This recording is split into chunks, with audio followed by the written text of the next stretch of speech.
Solo en la experiencia consciente nos parece que avanzamos en el tiempo. En la teoría cuántica se puede retroceder en el tiempo, y hay indicios de que los procesos del cerebro relacionados con la conciencia se proyectan al revés en el tiempo. A finales de los 70, por ejemplo, un neurofisiólogo de la Universidad de California de San Francisco llamado Ben Libet realizó unos experimentos muy conocidos. Libet examinó a pacientes que se sometían a una neurocirugía cerebral con el cerebro al descubierto y sin perder la conciencia. Les dio anestesia local con el objetivo de dormir la zona del cráneo y del cuero cabelludo y poder acceder al cerebro mientras estaban conscientes y podían conversar. E hizo dos cosas. Por un lado, les estimulaba el meñique, miraba la parte de la corteza sensorial del lado opuesto que estaba relacionada con eso, registraba eléctricamente la actividad y preguntaba al paciente cuándo notaba el estímulo en el meñique. Por otro lado, también les estimulaba esa zona concreta de la corteza. Lo normal es pensar que si estimulas el meñique, se necesita un periodo concreto de tiempo para llegar al lado opuesto de la corteza, de forma que el paciente notifica el estímulo una fracción de segundo después de que se haya realizado. Y si estimulas el cerebro directamente, piensas que el paciente reacciona al instante, pues comprobó que era al revés. Cuando estimulaba el meñique, el paciente lo notaba al instante. Y cuando estimulaba directamente la corteza, había un intervalo. Tras revisar todos los datos y repetir el experimento una y otra vez, Libet llegó a la conclusión de que el cerebro proyectaba información hacia atrás en el tiempo. En efecto, se necesitaba un tiempo concreto para llegar a la corteza sensorial, pero el cerebro proyectaba información hacia atrás. El estímulo se notaba justo en el momento en el que se producía el pellizco.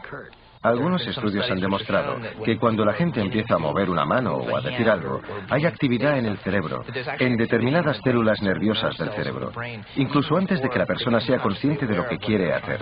Creo que a veces hago algo y una fracción de segundo después decido qué hacer, pero ya lo he hecho. Llego tarde. Retrocede en el tiempo.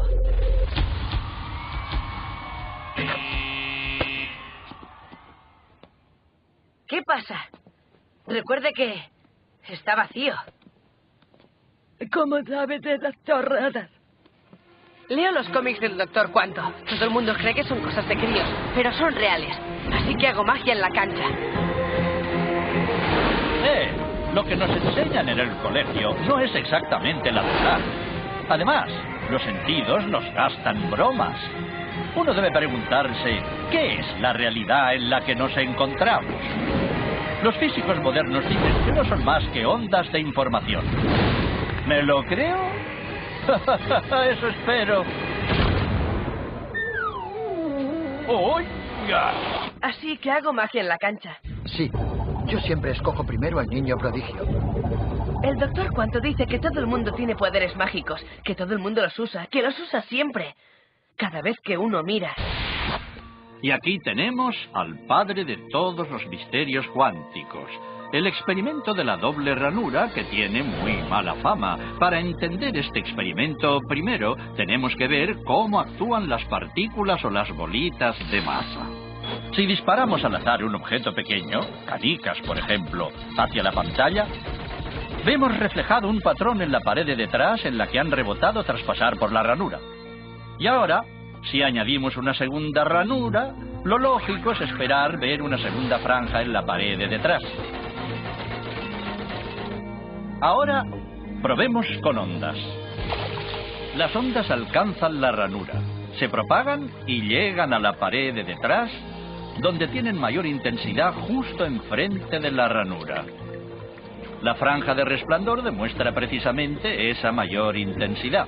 Es un efecto similar al de la franja que dibujan las canicas. Pero, cuando añadimos la segunda ranura, ocurre algo distinto. Si la parte superior de una onda choca con la inferior de otra, se eliminan entre ellas. De esta forma, en la pared obtenemos un patrón de interferencias. Donde chocan las dos partes superiores hay más intensidad, las líneas resplandecientes, y donde se eliminan no hay nada. Así pues, cuando lanzamos algo, es decir, materia, a través de dos ranuras, obtenemos esto, dos franjas de golpes. Pero con ondas, el resultado es un patrón de interferencias con muchas franjas. Muy bien, de momento. Vamos a ponernos cuánticos. Un electrón es un pedacito minúsculo de materia, como una canica diminuta. Lancemos una ráfaga a través de una ranura. Se comportan como las canicas, solo una franja. Si lanzamos estos pedacitos minúsculos a través de dos ranuras, tendrían que dibujarse, como en el caso de las canicas, dos franjas. ¿Qué? Un patrón de interferencias. Hemos lanzado electrones, pedacitos de materia. Pero aparece un patrón como con las ondas, no como con las canicas. ¿Cómo? ¿Cómo pueden trozos de materia generar un patrón de interferencias como una onda? No tiene sentido. Pero los físicos son muy inteligentes y pensaron, quizá las bolitas rebotan unas contra otras y crean ese dibujo. Y decidieron lanzar los electrones de uno en uno. Así no podían afectarse unos a otros. Pero estuvieron así una hora y vieron aparecer el mismo patrón de interferencias. No podemos ignorar la conclusión. Cada electrón sale como partícula. Se convierte en una onda de posibilidades, pasa por las dos ranuras e interfiere consigo mismo hasta que golpea la pared como partícula. Pero matemáticamente es aún más curioso.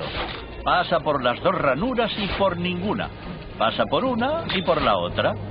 Todas estas posibilidades están superpuestas las unas con las otras. El experimento desconcertó muchísimo a los físicos, tanto que decidieron mirar con atención para decidir por qué ranura pasaba en realidad el electrón. Pusieron un dispositivo de medición junto a la pantalla de las dos ranuras para ver por cuál pasaba y lanzaron el electrón. Pero el mundo cuántico es mucho más misterioso de lo que podían haberse imaginado. Cuando miraron, el electrón volvió a comportarse como una canica pequeña. Dibujó un patrón de dos franjas, no un patrón de interferencias. La misma acción de medir u observar por qué ranura pasaba conllevó que solo pasara por una, no por las dos. El electrón decidió actuar de manera distinta, como si fuera consciente de que lo observaban. Y en ese momento los físicos adentraron para siempre en el extraño submundo de los acontecimientos cuánticos. ¿Qué es la materia? ¿Canicas? ¿Ondas? ¿Y ondas de qué? ¿Y qué tiene que ver el observador con todo esto? El observador destruyó la función de onda con solo mirar.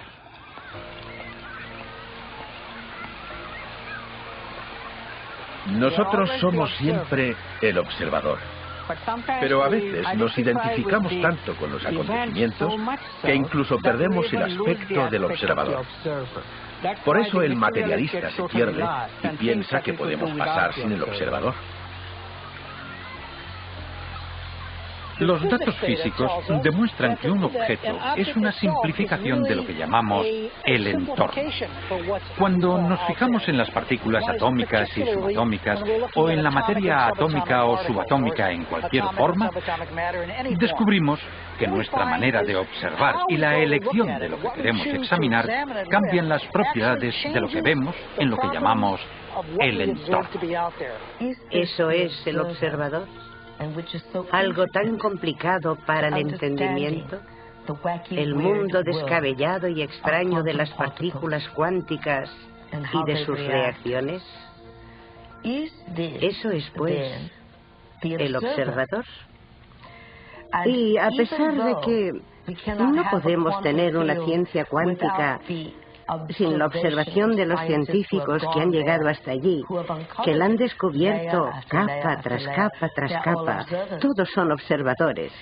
Y ninguno está de acuerdo de forma concluyente con todas las teorías de la ciencia, porque matemáticamente todos la contemplan desde distintos ángulos de percepción. En mecánica cuántica no sabemos cómo situarnos en el mundo a nosotros mismos como observadores. No sabemos cómo tratarnos a nosotros mismos como observadores, como una parte más del sistema físico que describimos. La única forma que conocemos de estudiar la mecánica cuántica, como se entiende tradicionalmente, es manteniendo al observador fuera del sistema que describes. En cuanto lo pones dentro, te encuentras con todas estas paradojas.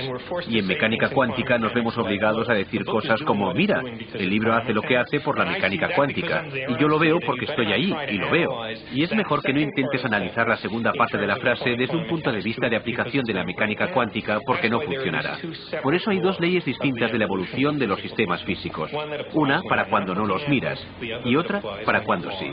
Pero esto es una locura. Es imposible que lleguemos a matematizar o que otorguemos una fórmula matemática al acto mismo en el que un observador consciente da con la respuesta.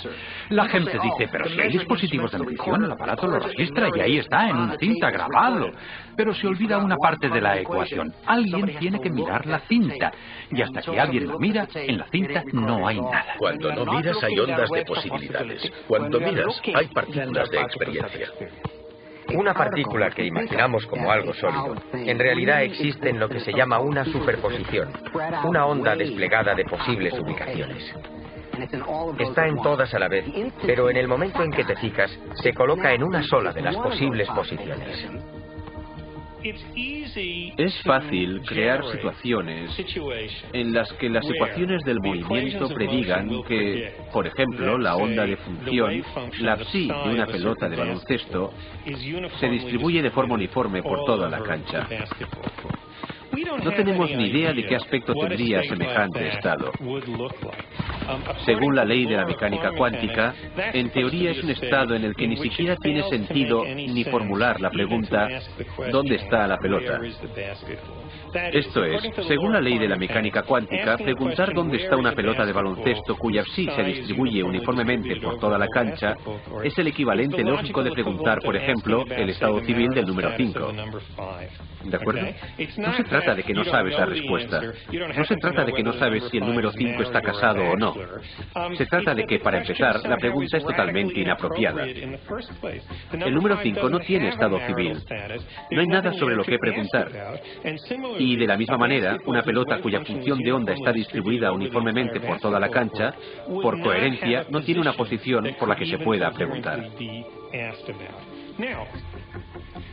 El kit del problema de la medición es precisamente que, a pesar de que la ecuación de Schrödinger pronostica en determinadas circunstancias que básicamente sabemos reproducir en el laboratorio, que las pelotas deberían presentarse en estados así, en estados en los que no hay un fenómeno comprensible, estados en los que no puede formularse una pregunta razonable sobre dónde están. Y aún así, cuando volvemos a mirar la cancha, en esas situaciones, siempre vemos una pelota aquí, una pelota allí o una pelota más allá.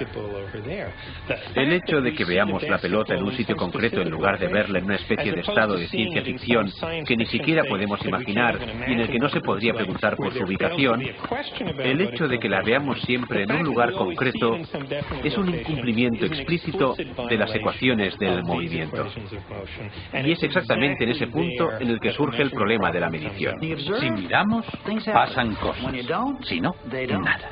Los superhéroes usan la superposición en un mundo con franjas de posibles realidades. Hasta que escogemos. Los héroes escogen lo que quieren. Estar en muchos lugares a la vez, experimentar varias posibilidades a la vez y luego caer en el mismo lugar. La pregunta es, ¿cuánto quiere adentrarse en la madriguera?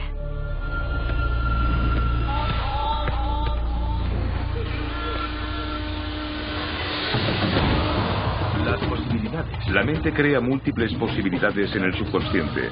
Las superposiciones de posibilidades están en él, y uno puede tener plena conciencia de ellas. Pero existen en una superposición de muchas posibilidades que tras un tiempo han caído en una u otra. Proyecta o lanza hacia el futuro o arroja un pensamiento adelantado al mismo pensamiento. Buen tiro.